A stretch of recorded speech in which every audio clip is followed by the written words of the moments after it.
frontière, elle a toujours été un lieu de passage. Ça n'a jamais été en fait une frontière humaine, hein. L'école, ils sont faits ici pour passer.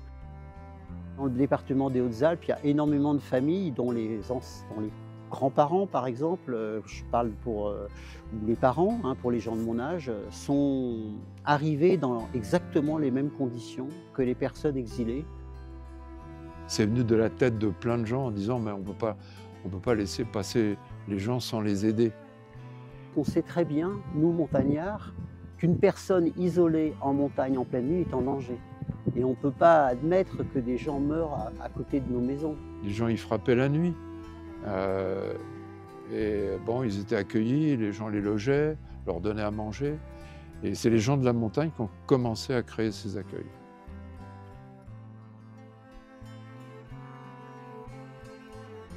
Donc on a commencé notre accueil en juillet 2017 et on a accueilli un petit 30 000, 29 000 personnes jusqu'à présent.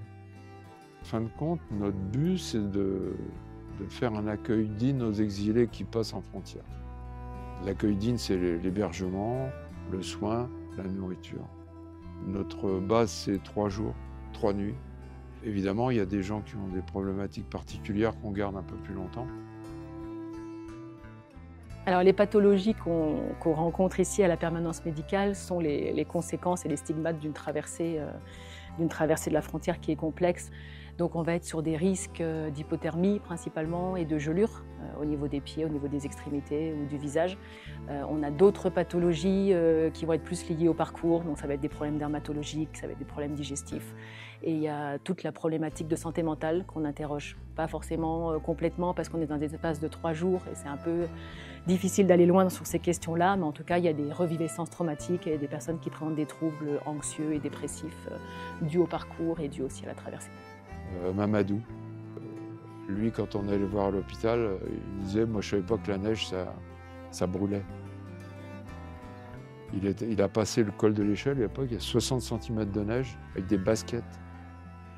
Et il y a 3 km de col. Et en arrivant, il ne sentait plus ses pieds, etc. Et puis en fin de compte, ils étaient déjà gelés, quoi. Le public vulnérable qu'on accueille ici, c'est principalement des mineurs non accompagnés. On peut avoir des familles, des personnes âgées, des femmes enceintes, des femmes et des enfants, donc principalement en printemps et en été. Et à rappeler aussi que des jeunes hommes, pas forcément mineurs, mais des hommes qui ont subi des parcours extrêmement difficiles, en passant par la Libye, en passant par la route des Balkans, sont aussi des personnes qui arrivent avec une certaine vulnérabilité qu'il faut prendre en compte. 450 bénévoles venant de l'extérieur, de tout milieu, beaucoup de jeunes. Ce mode d'aide à la personne, je crois que ça motive beaucoup la jeunesse. Alors évidemment, il y a les anciens du pays et tout ça qui aussi sont motivés, qui sont là depuis des années et qui apportent quand même un suivi, quoi, quelque part. À ECHO, tout le monde est le bienvenu. C'est vraiment un lieu, un espace de mixité. L'objectif, c'est que les gens se rencontrent, puissent aussi casser les préjugés ou les a priori qu'ils peuvent avoir les uns sur les autres, que ce soit entre les communautés exilées, non exilées ou même au sein de la communauté exilée. Donc on travaille vraiment avec les Briançonnais, les touristes, les personnes en situation d'exil qui restent à Briançon et ceux qui sont de passage par Briançon.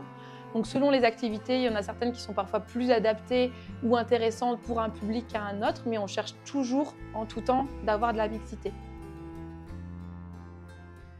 À Briançon, on n'est pas beaucoup d'associations, donc chaque structure finalement répond à des besoins bien précis de manière complémentaire les uns par rapport aux autres. On est tous ensemble en fait dans un même objectif de soutien aux personnes exilées. On a des modes d'action qui peuvent être différents, des visions politiques qui peuvent être différentes, mais on essaye vraiment de se comprendre au maximum et de trouver nos complémentarités.